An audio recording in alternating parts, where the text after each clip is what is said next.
आप सभी को जय मसीह की। होली जीसस मिशन चर्च रविवार की आराधना में आप सभी का स्वागत करता है। मैं अपनी कलीसिया के लोगों का और अपने प्रिय दर्शकों का जो हमारे वीडियो को निरंतर देख रहे हैं उनका आभार व्यक्त करती हूँ। हम और हमारी टीम के लोग निरंतर आप सभी लोगों के लिए प्रार्थना कर रहे हैं। हमारी यही प्रार्थना है कि प्रभु आपके जीवन को आशीषित करे।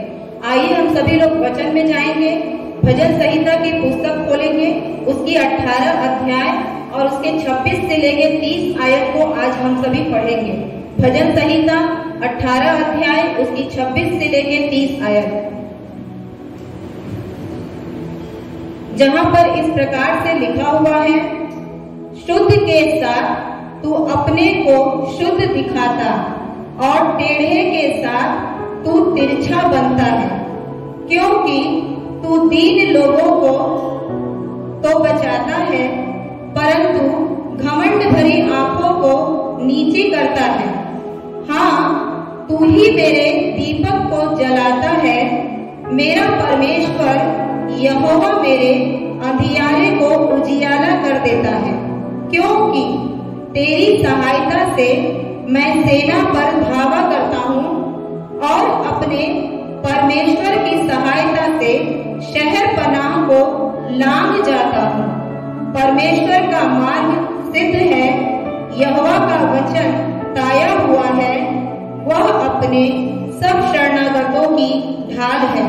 परमेश्वर का वचन पढ़े और सुने जाने पर परमेश्वर आप सभी को आशीष दे। सच में परमेश्वर हमारे अंधियारे को उजियाले में बदल देता है। जब हम प्रभु यीशु मसीह को अपना उद्धारकर्ता ग्रहण करते हैं, वही हमारा मार्ग है, वही हमारा सत्य है और वही हमारा जीवन है और वही हम शरणागतों की ढाल है। आइए हम सभी लोग प्रार्थना में जाएंगे। मैं रेवरेंड आदित्य महेंद्रू जी से निवेदन करती हूँ कि वो प्रार्थना में अगुवाई करेंगे।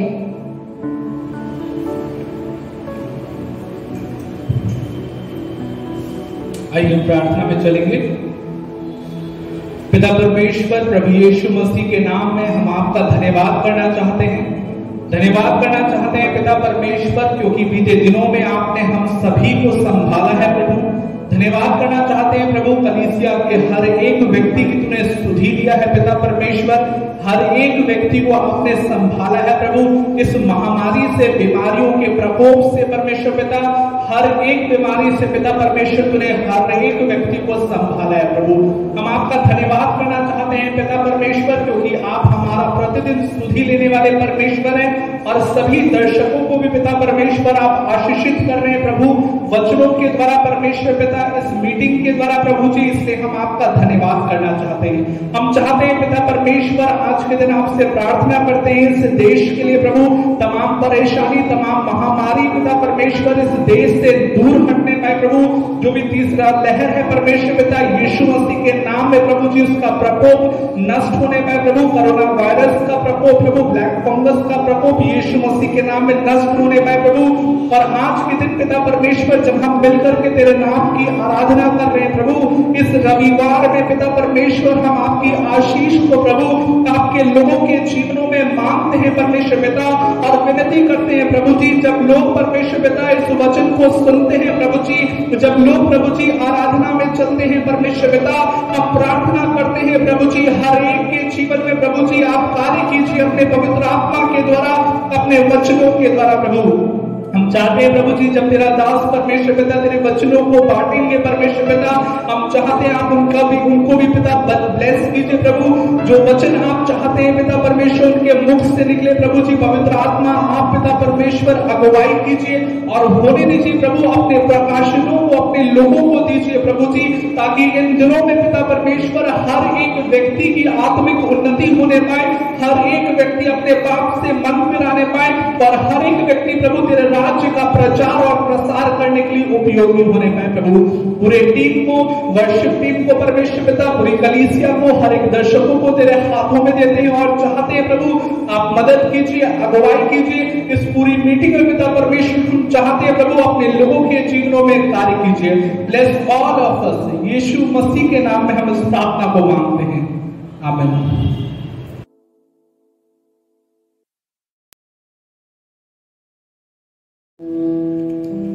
आइए हम सब मिलकर प्रभु की आराधना में चलेंगे, उसके नाम की महिमा करेंगे, क्योंकि वो अद्भुत परमेश्वर है। वो हम सबको बचा संभाल कर रखता है, इसलिए हम सब मिलकर आइए उसकी आराधना में चलेंगे। Thank you Jesus, thank you Jesus. तेरी आराधना करूं, तेरी आराधना करूं, पाप क्षमा कर जीवन दे दे, दया की याचना करूं, तेरी आराधना करूं, तेरी आराधना करूं, पाप क्षमा कर जीवन दे दे, दया की याचना करूं, तेरी आराधना करूं। तू ही महान सर्वशक्तिमान, तू ही है मेरे जीवन का संगी, तू ही महान सर्वशक्तिमान, तू ही है मेरे जीवन का संगी। हृदय के तार छेड़े झनकार, हृदय के तार छेड़े झनकार, तेरी आराधना है मधुर गीत, तेरी आराधना है मधुर गीत। जीवन से मेरे तू महिमा पाए, एक ही कामना करूं, पाप क्षमा कर जीवन दे दे, दया की याचना करूं, तेरी आराधना करूं, तेरी आराधना करूं, पाप क्षमा कर जीवन दे दे, दया की याचना करूं, तेरी आराधना करूं। सृष्टि के हर एक कण कण में छाया है तेरी ही महिमा का राज, सृष्टि के हर एक कण कण में छाया है तेरी ही महिमा का राज। पक्षी भी करते हैं तेरी प्रशंसा, पक्षी भी करते हैं तेरी प्रशंसा, हर पल सुनाते हैं आनंद का राग, हर पल सुनाते हैं आनंद का राग। मेरी भी भक्ति तुझे ग्रहण हो, हृदय से प्रार्थना करूं, पाप क्षमा कर जीवन दे दे, दया की याचना करूं, तेरी आराधना करूं, तेरी आराधना करूं, पाप क्षमा कर जीवन दे दे, दया की याचना करूं, तेरी आराधना करूं।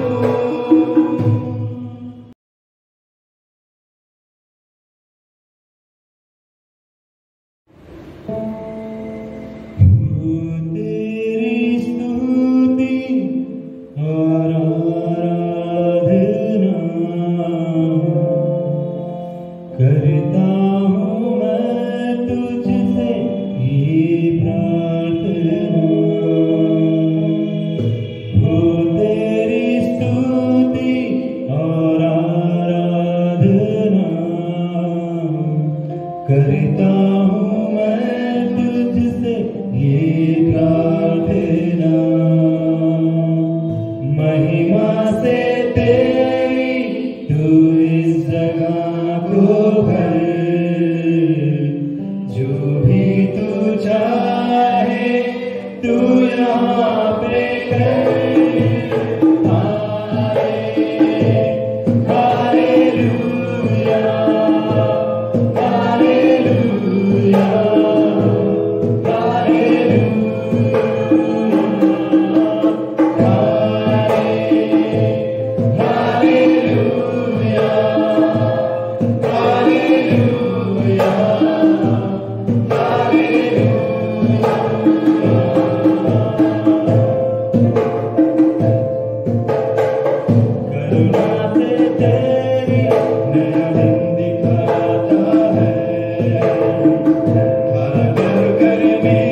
आज के इस पवित्र दिन में हम होली जीसस मिशन चर्च के पूरे कलीसिया को प्रभु यीशु मसीह के मधुर नाम से नमस्कार कहते हैं और हम सचमुच अपने परमेश्वर पिता का आज इस सवेरे के समय धन्यवाद करना चाहेंगे कि उसने हम में से कलीसिया के एक एक सदस्य को, एक एक परिवार को सुरक्षित रखा है, इस महामारी से बचा के रखा है। हम उसका धन्यवाद और उसकी स्तुति करते हैं। और इसके पहले कि हम आज के वचन की तरफ ध्यान दें, आइए हम प्रार्थना करें। मेरी मुंह की बातें, मेरे दिल की सोच तेरे हुजूर पसंद आए।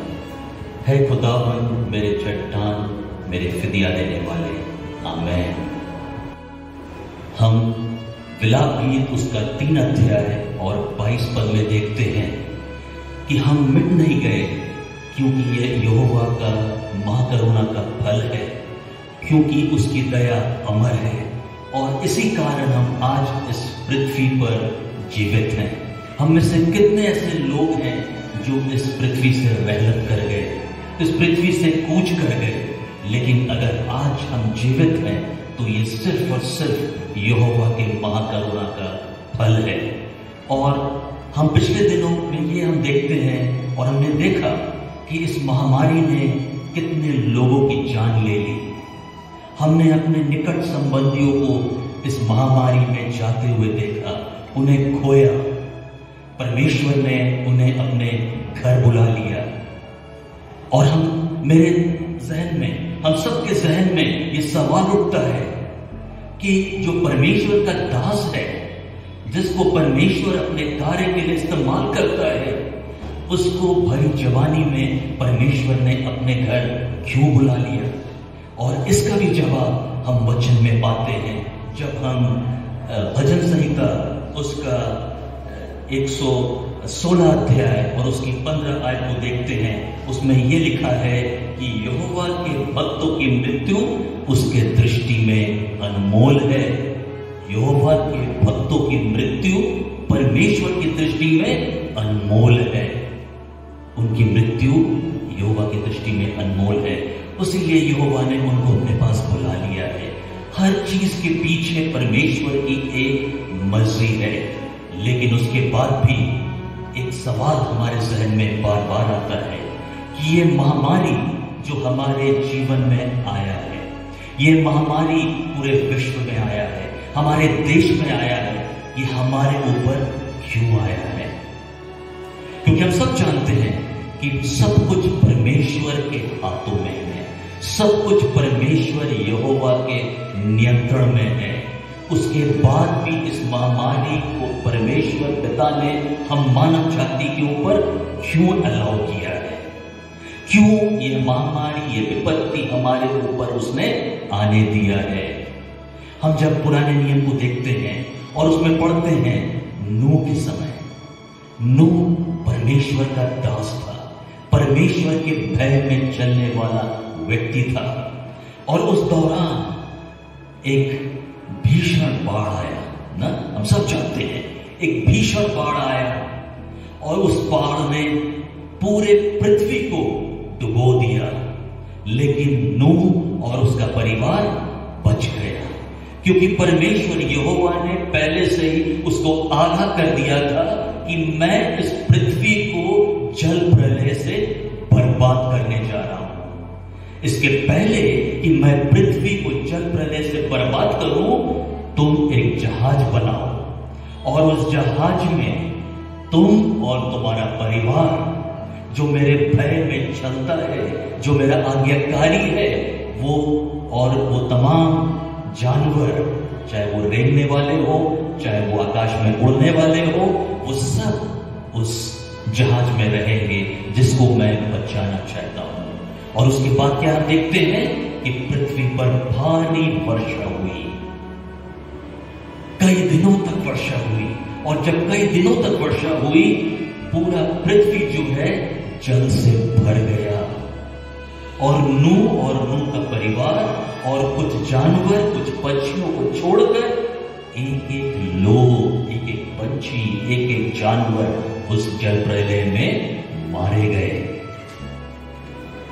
और उसके बाद जब वो वर्षा रुकी और नूह क्या करता है, जहाज के खिड़की को खोल के बाहर देखता है। उस समय भी धीमे धीमे वर्षा होती है, और उसके बाद क्या होता है कि वर्षा धीमे धीमे थम जाता है, और धीरे धीरे पृथ्वी के सतह से पानी घटने लगता है। और उसके बाद हम क्या देखते हैं कि यहोवा अपने किए के ऊपर पछताता है, क्योंकि वचन कहता है कि हमारा परमेश्वर यहोवा दयालु है, विलंब से क्रोध करने वाला और सजा दे के पछताने वाला परमेश्वर है। और उसने पछताया कि मैंने ये क्या किया, इस जल प्रलय के द्वारा मैंने बहुतों के जीवन को ले लिया, बहुत लोग सो गए।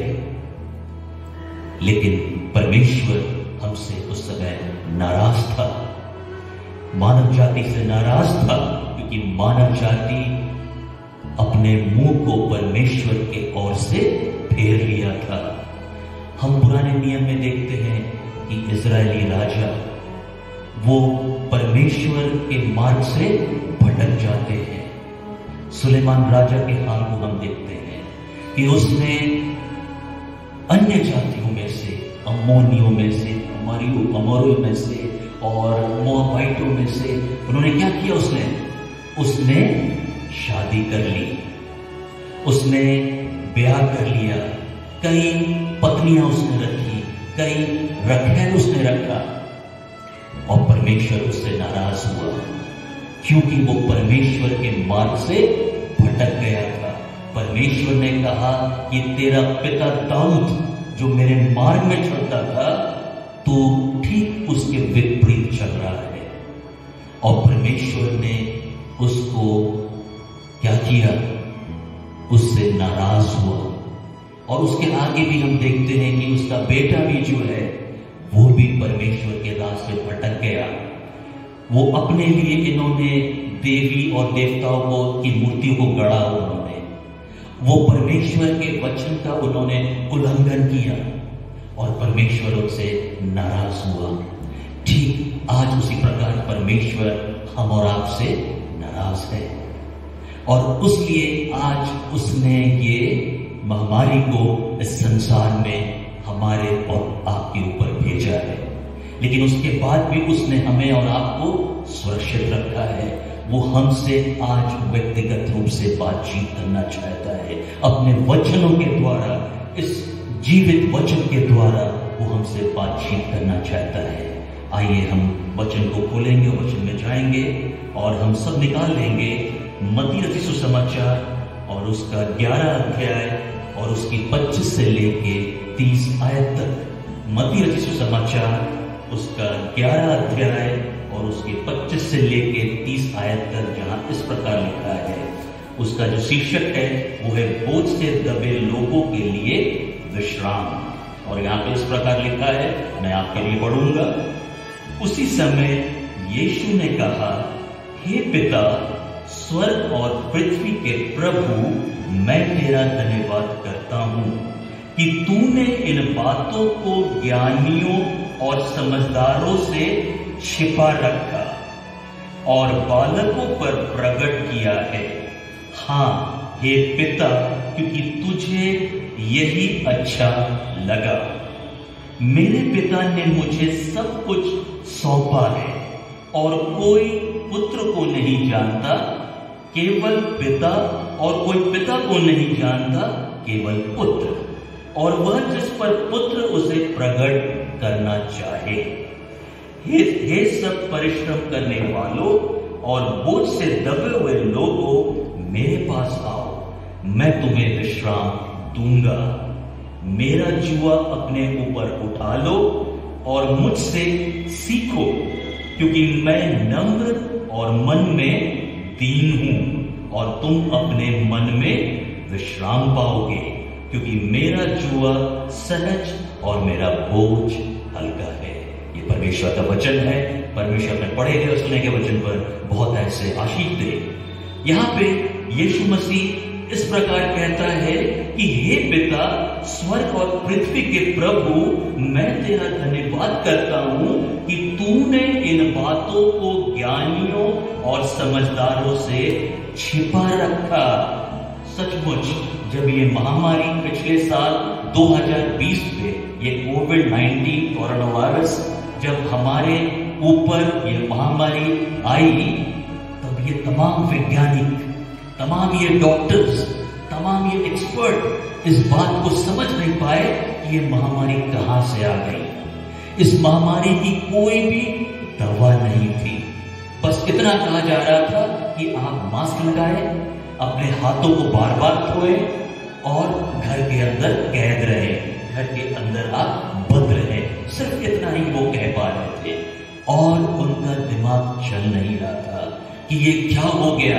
बड़े बड़े वैज्ञानिक, बड़े बड़े बुद्धिजीवी लोग, उनके बस की बात नहीं थी, उनके समझ में ये बात नहीं आ रही थी कि ये क्या हो रहा है।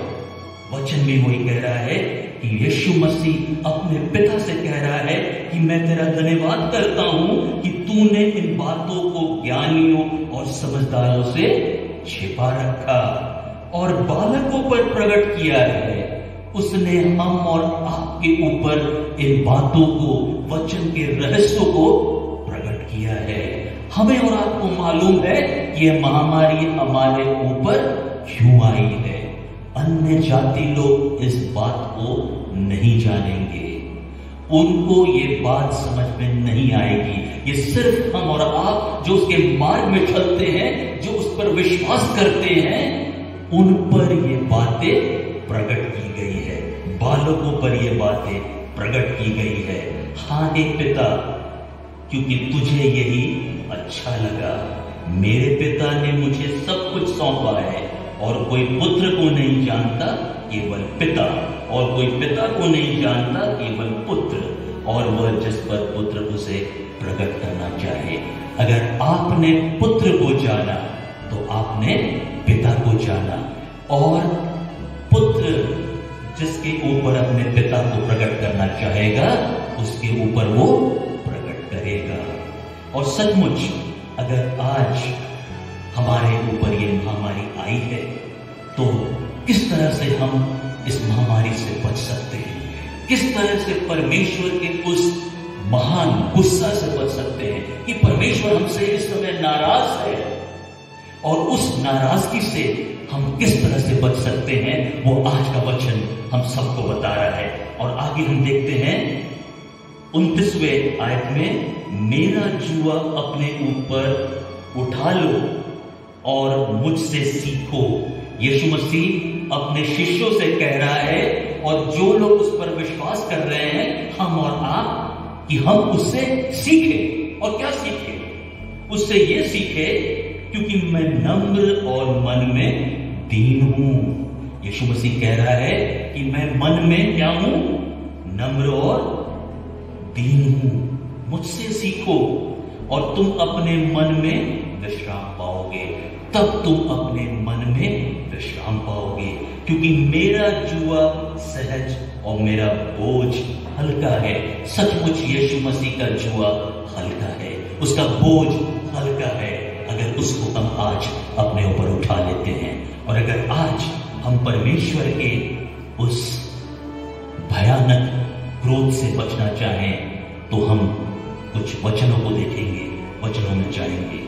हम देखेंगे पहला इतिहास उसका 21 अध्याय और उसकी 28वीं आयत।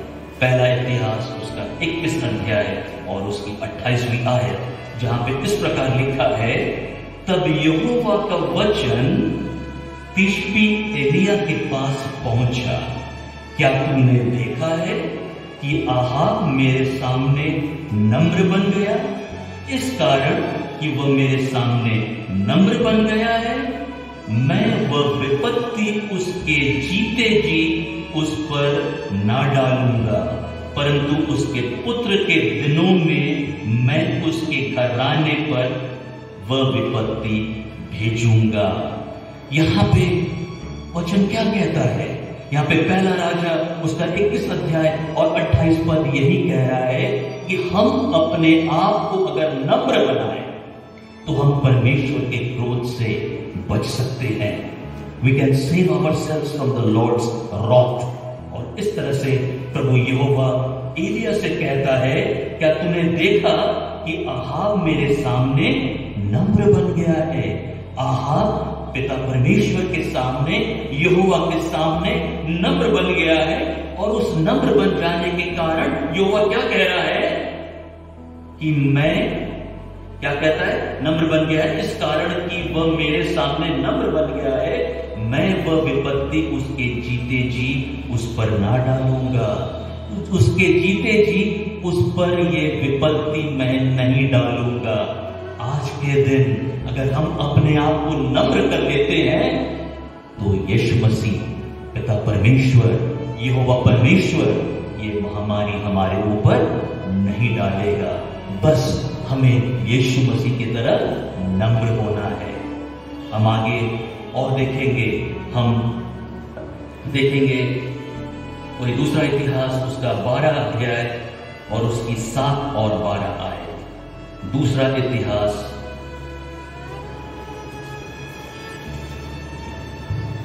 और उसका 12 अध्याय और उसकी 7 और 12 आयत मैं पढ़ूंगा आपके लिए। दूसरा इतिहास और उसका 12 अध्याय और उसकी 7 और 12 पद। 7 पद में लिखा हुआ है, तब यहोवा ने देखा कि वे दीन हुए हैं। तब यहोवा का ये वचन शमाया के पास पहुंचा, वे दीन हो गए हैं, मैं उनको नष्ट ना करूंगा, मैं उनका कुछ बचाव करूंगा, और मेरी जलजलाहट शीशक के द्वारा यरूशलेम पर ना भड़केगी। यहां पे हम क्या देखते हैं कि यहोवा क्या कह रहा है कि जब यहोवा ने देखा कि वे दीन हुए, परमेश्वर के लोग दीन हुए, इजरायली लोग दीन हुए। यहाँ पे जो शीशक जो है वो मिस्र देश का राजा है और उसने इजरायलियों पर चढ़ाई कर दी है। और यहाँ पे परमेश्वर यहोवा कह रहा है कि इजरायली लोग जो मेरे लोग कहलाते हैं, उन्होंने अपने आप को नम्र किया है, इसलिए मैं उनको नष्ट ना करूंगा। ठीक है। और उसके बाद 12वीं आयत में लिखा गया है, जब रहूबियाम दीन हुआ तब यहोवा का क्रोध उस पर से उतर गया और उसने उसका पूरा विनाश ना किया और यहूदा की दशा कुछ अच्छी भी थी। और यहां पे हम क्या देखते हैं, रहूबियाम जो कि सुलेमान राजा का पुत्र था, वो इजराइल का राजा था, उसको परमेश्वर ने उसके ऊपर क्या किया, उसके ऊपर तरस खाया और उसने कहा कि रहूबियाम दीन हुआ तब यहोवा का क्रोध उस पर से उतर गया और उसने उसका पूरा विनाश न किया। अगर हम अपने आप को नम्र बनाते हैं, हम अपने आप को दीन बनाते हैं, जैसे यीशु मसीह ने मत्ती उसका 11:29 पद में कहा कि मेरा स्वभाव जो है वो स्वभाव तुम्हारा भी हो, तुम भी मन में दीन और नम्र हो, और जब तुम मन में दीन और नम्र होगे तो मैं तुम्हें नष्ट नहीं करूंगा, मैं तुम्हें विपत्तियों से बचा लूंगा। और यही कारण है शायद हम और आप आज इस विपत्ति से बचे हुए हैं, क्योंकि हमने अपने मनों को, अपने हृदयों को नम्र और दीन बनाया है। हम यीशु मसीह के पीछे चल रहे हैं और यीशु मसीह के दिखाए हुए मार्ग पर चल रहे हैं, और इसलिए यीशु मसीह ने, परमेश्वर यहोवा ने आज तक हमें बख्शा है, आज तक हमें उसने जीवित रखा है, आज तक उसने हम पर करुणा दिखाई है, आज तक उसने हमें विनाश नहीं किया है, क्योंकि हम मन में नम्र और दीन है। हम निकाल लेंगे अय्यूब उसका 22 अध्याय और उसकी 29 पद। अय्यूब उसका 22 अध्याय और उसकी 29 पद, वहां पे इस प्रकार लिखा है, चाहे दुर्भाग्य हो तो भी तू कहेगा कि सौभाग्य होगा, क्योंकि वह नम्र मनुष्य को बचाता है। मैं सिर्फ आपको बार बार एक चीज पे मैं जोर दे रहा हूं, आज बार बार इस रविवार के दिन में इस बात पर मैं आपको जोर दे रहा हूं कि तुम अपने आप को नम्र करो, अपने आप को दीन करो, तब क्या होगा। जैसे अय्यूब की पुस्तक उसके 22 अध्याय उसकी 29 पद में लिखा है, चाहे दुर्भाग्य हो, इस समय दुर्भाग्य हो रहा है ना, चाहे दुर्भाग्य हो तो भी तू कहेगा कि सौभाग्य होगा, दुर्भाग्य में भी तू कहेगा सौभाग्य होगा, क्योंकि वह नम्र मनुष्य को बचाता है। परमेश्वर यहोवा मन के दीन और मन के नम्र लोगों को बचाता है। आज यहोवा चाहता है कि अगर हमें उसके क्रोध से बचना है तो यीशु मसीह की तरह हमें नम्र और दीन बनना है। और हम अब जाएंगे दूसरा इतिहास उसका 32 अध्याय और उसकी 26 आयत। दूसरा इतिहास उसका 32 अध्याय और उसकी 26 आयत। वहां पे इस प्रकार लिखा हुआ है, दूसरा इतिहास उसका 32 अध्याय उसकी 26 पद, तब हिजकिय्याह यरूशलेम के निवासियों समेत अपने मन के फूलने के कारण दीन हो गया, इसलिए यहोवा का क्रोध उन पर हिजकिय्याह के दिनों में ना भड़का। हम सब जानते हैं हिजकिय्याह राजा के बारे में। आप यशायाह भविष्यवक्ता उसका 38 अध्याय 1 पद से 5 पद को जब आप पढ़ेंगे तब वहां पे यूं लिखा है कि तब इस आमोस के पुत्र यशायाह भविष्यवक्ता के पास यहोवा की तरफ से ये समाचार आता है कि जा और राजा हिजकिय्याह से कहे कि अब तेरे दिन समाप्त होने वाले हैं, इस पृथ्वी पर से तेरे दिन समाप्त होने वाले हैं, अब तू मरने वाला है। और तब हिजकिय्याह क्या करता है? दीवार के सहारे रोता है, गिड़गिड़ाता है, परमेश्वर से प्रार्थना करता है कि परमेश्वर, आज तक तो मैं तेरे विधियों पर चलता रहा, आज तक मैं तेरा आज्ञाकारी रहा, तो मुझे बचा ले। और यहां पे हम क्या देखते हैं कि परमेश्वर हिजकिय्याह राजा को जीवन दान देता है, उसको 15 वर्ष और जीवन इस पृथ्वी पर देता है। और इसके पहले कि यशायाह भविष्यवक्ता हिजकिय्याह राजा से कुछ बोले, उसे ज्ञात हो जाता है कि 15 वर्ष उसे और इस पृथ्वी में जीने की आयु मिल गई है। और उस 15 वर्ष में फिर हिजकिय्याह से पाप होता है, वो भूल जाता है, घमंड से भूल जाता है। क्योंकि होता क्या है, ये जीवन जो हमारा है ये परमेश्वर की तरफ से है, लेकिन शायद हम कभी कभी भूल जाते हैं कि हम अपनी सामर्थ से शायद जी रहे हैं, अपनी कुव्वत से जी रहे हैं, लेकिन ना तो हमारे अंदर कोई सामर्थ है, ना तो कोई कुव्वत है, लेकिन हम सिर्फ और सिर्फ परमेश्वर की महाकरुणा से जीवित हैं। और यहां पे हम क्या देखते हैं, लिखा हुआ है दूसरा इतिहास का 32 अध्याय उसकी 26 पद में, तब हिजकिय्याह यरूशलेम के निवासियों समेत अपने मन के फूलने के कारण दीन हो गया, इसलिए यहोवा का क्रोध उन पर हिजकिय्याह के दिनों में ना भड़का। हम बार बार आपको ये चीज इसलिए बोलना चाहते हैं, अगर भाई और बहनों, अगर आप परमेश्वर के क्रोध को शांत करना चाहते हैं, परमेश्वर के क्रोध से बचना चाहते हैं, तो आज अपने आप को नम्र बना ले, आज अपने आप को हालीम बना ले, आज अपने आप को आप दीन बना ले।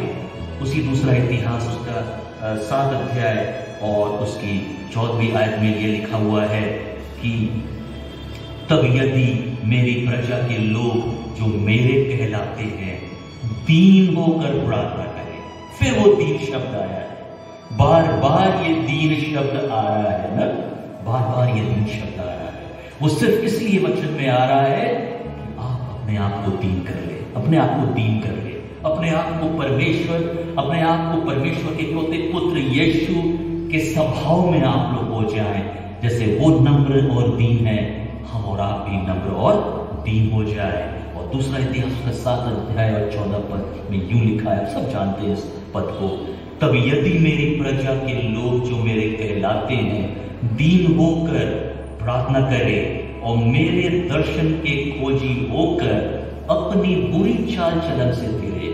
इस समय क्या है कि हम बुरी चाल में शायद चल रहे हैं ना, और यहां पे कहता है, परमेश्वर कहता है अपने प्रजा के लोगों से कहता है कि अगर तू अपनी बुरी चाल से फिरे तो मैं स्वर्ग से, क्योंकि हमारा परमेश्वर स्वर्ग में निवास करता है, और उस स्वर्ग से सुनकर उनका पाप क्षमा करूंगा। हम सबके पाप को वो क्षमा करेगा अगर हम बुरी चाल से अपने मनों को फिराए, और उनके देश को ज्यों के त्यों कर दूंगा। जैसा तुम्हारा देश पहले था वैसे ही मैं तुम्हारे देश को कर दूंगा। आमीन। वो हमारे देश से इस महामारी को मिटा देगा, इस पृथ्वी के जड़ से इस महामारी कोविड-19 को मिटा देगा। बस सिर्फ हमें और आपको नम्र होना है, दीन होना है, अपने मनों को बदलना है, अपने हृदय को बदलना है, एक नया जीवन हमें पाना है। और जिस दिन हम अपने आप को नम्र बना लेंगे, दीन बना लेंगे, तब और बुरी चाल से फिरेंगे, तब परमेश्वर हमारी प्रार्थनाओं को स्वर्ग से सुनकर हमारे देश को ज्यों के त्यों कर देगा।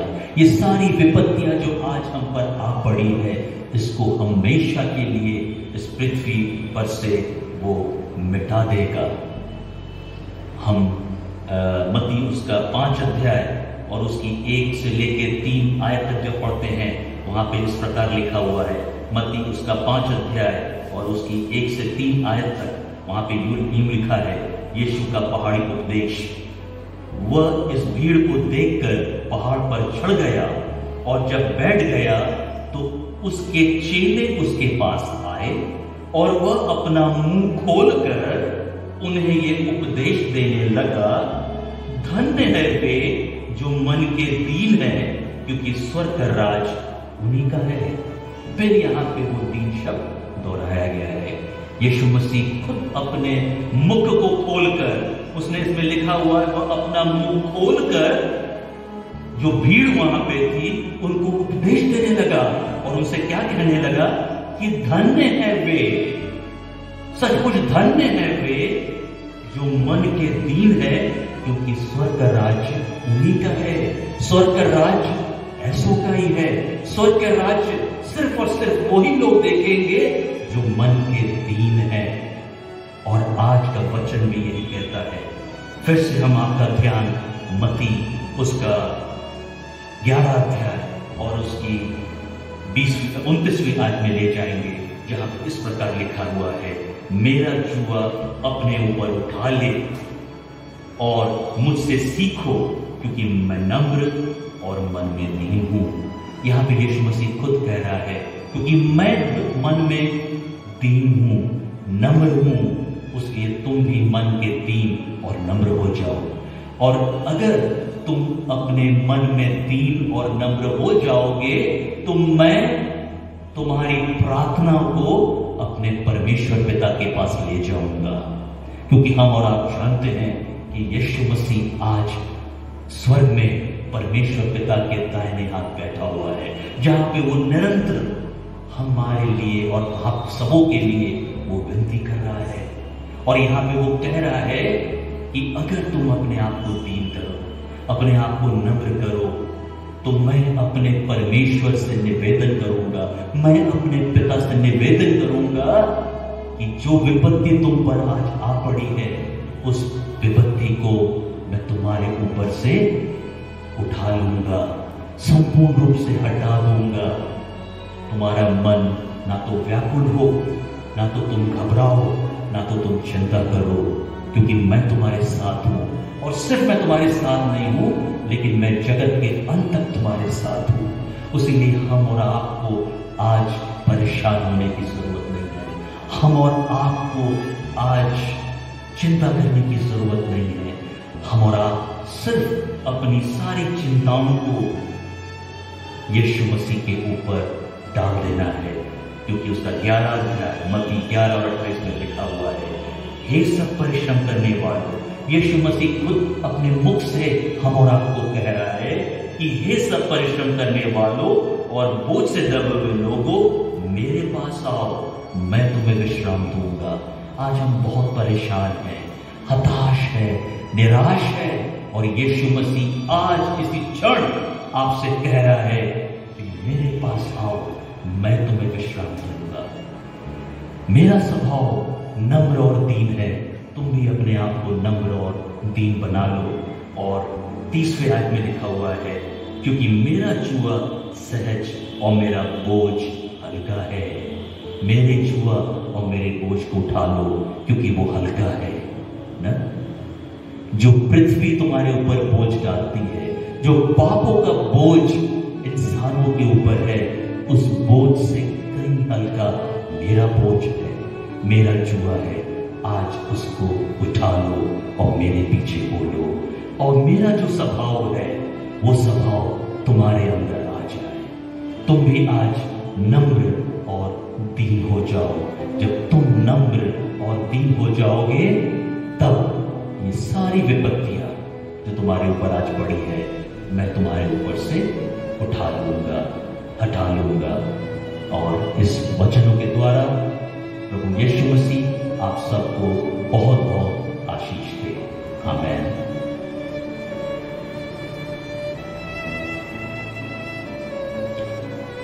आइए हम प्रार्थना में जाएंगे, अपने सरों को परमेश्वर की हुजूरी में फिर से झुकाएंगे, अपनी आंखों को बंद करेंगे और अपने परमेश्वर पिता से बातचीत करेंगे, क्योंकि इस प्रार्थना के द्वारा हम अपने निवेदन को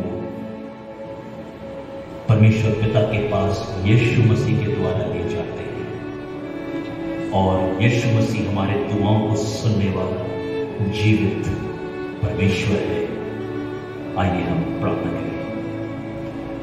पिता परमेश्वर, बड़े नम्रता और दीनता के साथ फिर से हम अपने सरों को इस पवित्र दिन में, इस विश्राम दिन में झुकाते हैं। प्रभु, वैसे तुम इस लायक नहीं है कि अपने गंदे और नापाक फोटो से आपके पाक और पवित्र नाम को ले सके, लेकिन आपकी दया और आपकी अनुग्रह हम पर हुई है। पीढ़ी दर पीढ़ी हम पर आपकी अनुग्रह बनी है। आपकी करुणा सदा के लिए हमारे ऊपर है।